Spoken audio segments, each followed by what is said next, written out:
your time today. I just want to pick up on what Nada was saying there about how Netanyahu and his government might react to this, because obviously there's a huge amount of will from all of Israel's allies for a peace deal. But the other question is whether he uses the motivation from this latest killing to push ahead with finishing off Hamas and continuing that wider war with those Iran-backed groups.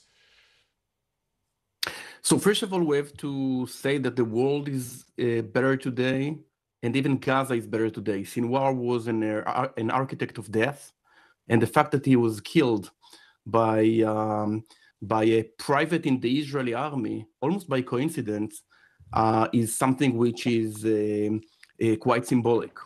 What we see now is that Israel does have a strategy against its enemies, and we're watching it unfold before our eyes.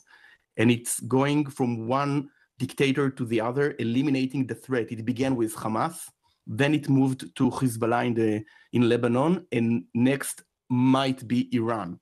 So after Sinwar's removal from the scene, I think it's quite a symbolic moment, but more than that, it gives a chance to move forward in directions that might not have been possible before. A meeting of senior ministers today. What's top of the agenda there, do you think? What happened in Gaza or what's currently happening in Lebanon and plans for Iran? I think what we understood following October 7th last year was that it's basically the same war. We are fighting against the arms of the octopus sitting in Tehran. Hamas was acting half independently, but you saw it invoked a war against Hezbollah. Hezbollah started racketing Israel almost a year ago, and then the Houthis from Yemen, and then Iran. So perhaps the solution should be not isolated, not merely to Gaza. We have a war between the axis of resistance, as they call themselves, Iran and its allies, and Israel and the moderate Arab Sunni state. So I guess the killing of Sinwar signals two things. One is that the only place on earth in which the Muslim Brotherhood controlled a ground, a state, an alleged state like Gaza, no longer exists. It's quite important for both Saudi Arabia, the Emirates, and of course for Israel. And the second thing is that it opens the door for a wider agreement between Israel and its partners and the United States and Europe, how to fight those enemies that actually threaten the lives of many Israelis, Westerns, and the Arabs alike. I know that in Israel there's a lot of sympathy for that view, but taking all of those areas as one, there is an exception surely with Gaza, because Palestinians, civilians away from Hamas, are trapped there. They can't go anywhere, which is why people are pushing for some sort of ceasefire particularly hard there.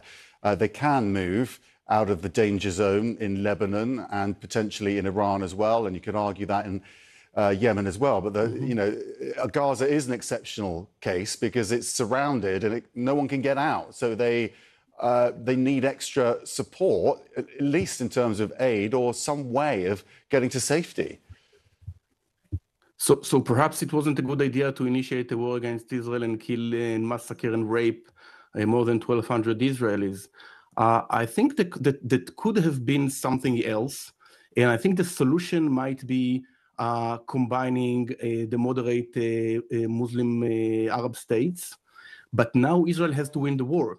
And in order to win the war and bring back the hostages, it has to attack Hamas in Gaza, which is, by the way, was elected democratically by the Palestinians and enjoys the popular support of the Gazans. 70% of Palestinians in Gaza and in the West Bank, in Judea and Samaria, actually support the October 7th massacre. It's not a dictatorship or a murderous dictatorship that just emerged and took over the country. No, they actually won the popular vote in Gaza, and they enjoy, even today, the support of Gazans. Now, if we take a look at what happens in Gaza, I think the solution is by actually enabling something else to emerge. So Israel does provide humanitarian supply. By the way, I think it's the only incidence in the last 50 years in which one side gives its enemy huge humanitarian aid. It's not the case in Ukraine. It wasn't the case in World War II. It wasn't the case in Falkland War, etc. And once Hamas is eliminated, and the killing of Sinwar is a crucial step on the way to actually have a different leadership, a different government in Gaza. Amit Segal in Jerusalem with your particular point of view. Thank you very much indeed for joining.